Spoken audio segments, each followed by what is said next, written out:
Hello students, this is Shreya Pandey and I welcome you all to the LawEd channel. In this video, we are going to discuss the practice MCQs of the administrative law, which will be beneficial for your All India Bar examination. So let's start. Our first question is, administrative law is a part of. Administrative law इनमें से कौन से law का part है? Is it option A, that is the statutory law? Option B, customary law? Option C, public law, or is it option D, natural law? And the correct answer to this question will be option number D. That is, the administrative law is a part of the natural law. The next question is, the concept of rule of law formulated by Professor A.V. Dicey means. Rule of law के concept का क्या मतलब होता है?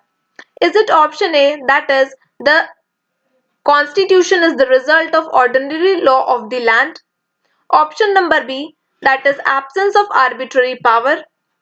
Option number C, equality before law, or is it option number D, all of the above? हम बात कर रहे हैं concept of rule of law के बारे में जो कि फॉर्मुलेट किया गया था by professor A.V. Dicey. And the correct answer to this question will be option number D, that is all of the above. जो रूल ऑफ लॉ होता है, it is the constitution which is the result of ordinary law of the land and इसमें absence of arbitrary power रहती है as well as ये equality before law को दर्शाता है. Our next question is, why there is a need of delegated legislation? Delegated legislation की हमें क्यों जरूरत है?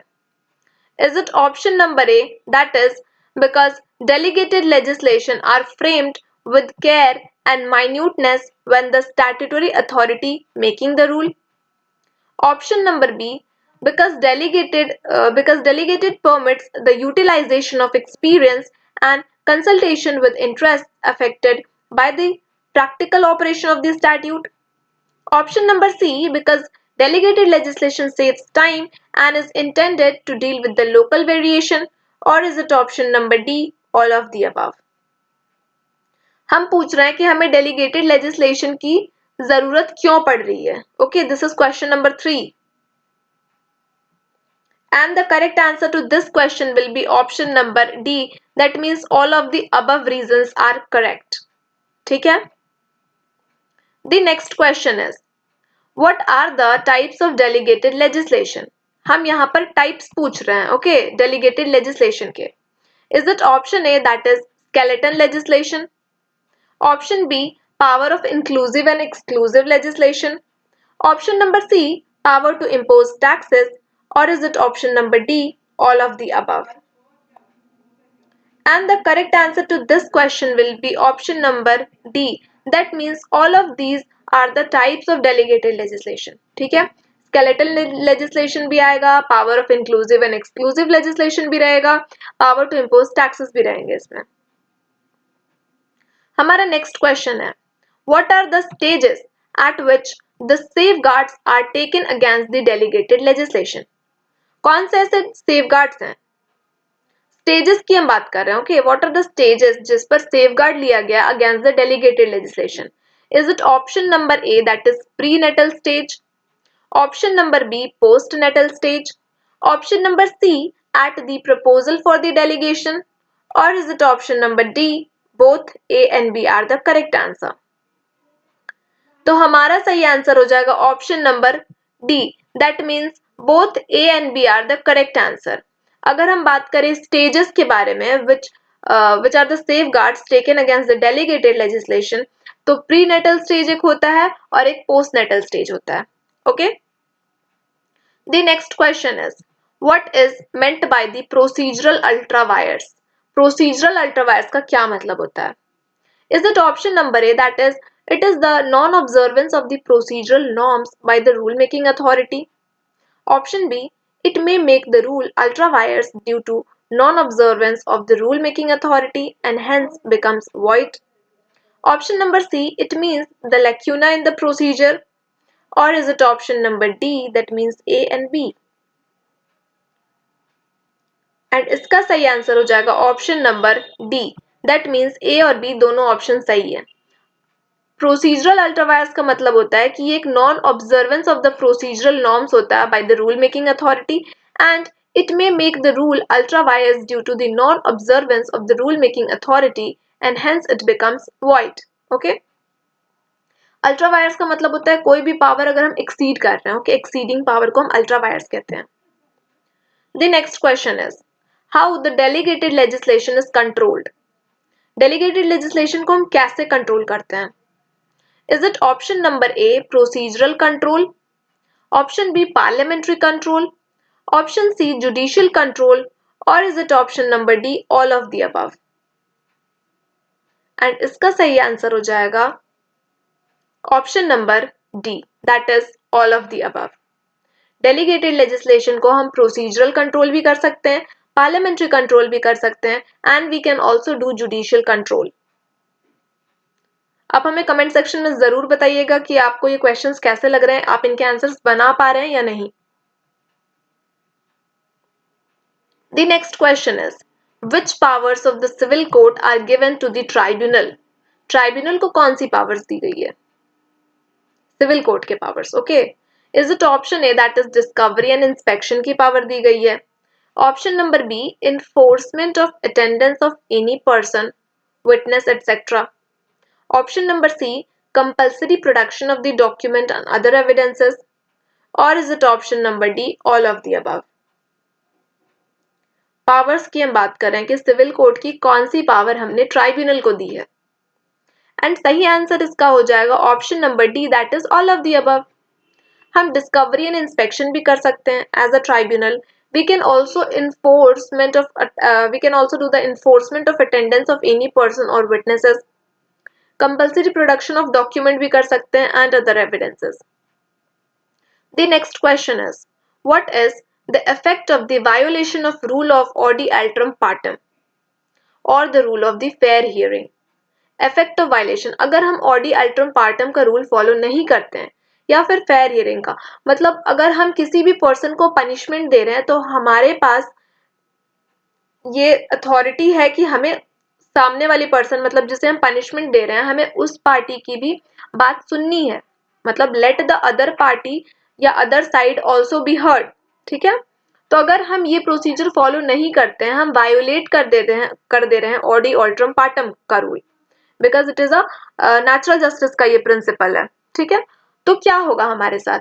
क्या ये एक मियर इरेगुलरिटी रहेगी, नल एंड वॉइड हो जाएगा, ये एक इलीगैलिटी है या फिर ये एक वॉइडेबल वायलेशन अगर है तो ये वॉइडेबल इफेक्ट रहेगा, voidable. Okay, and the correct answer to this question will be option number B, that is null and void.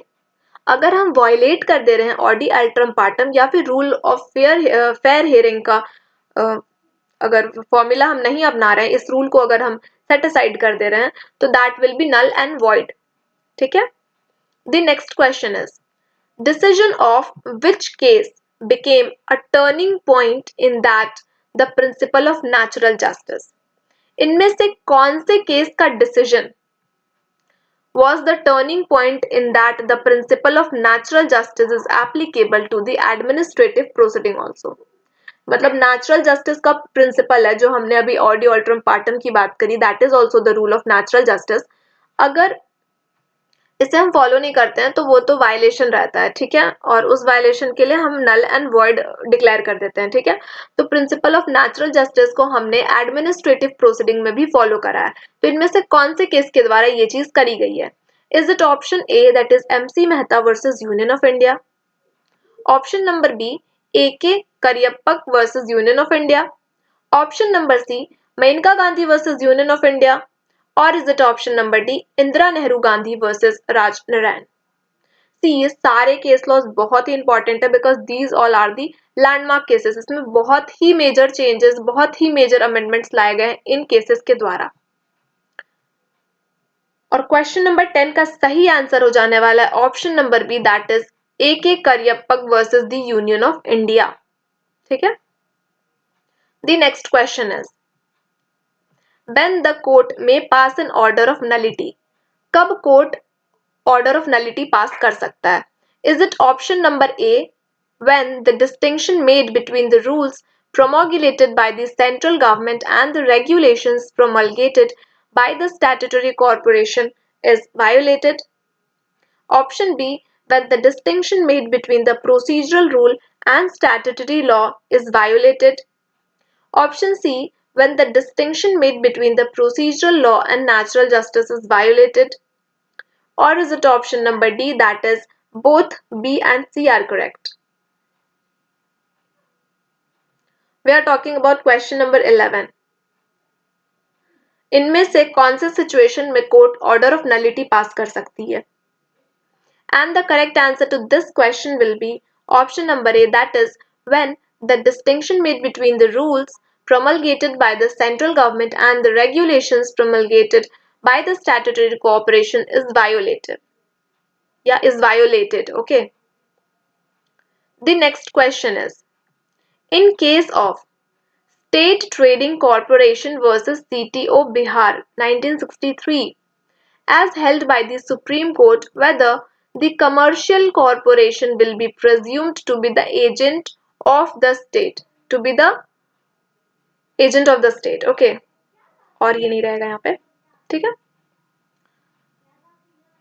तो हमारे पास options, is it option A, that is no, the commercial corporation is not the servant or agent of the state? Option B, yes, the commercial corporation is the servant and also an agent of the state.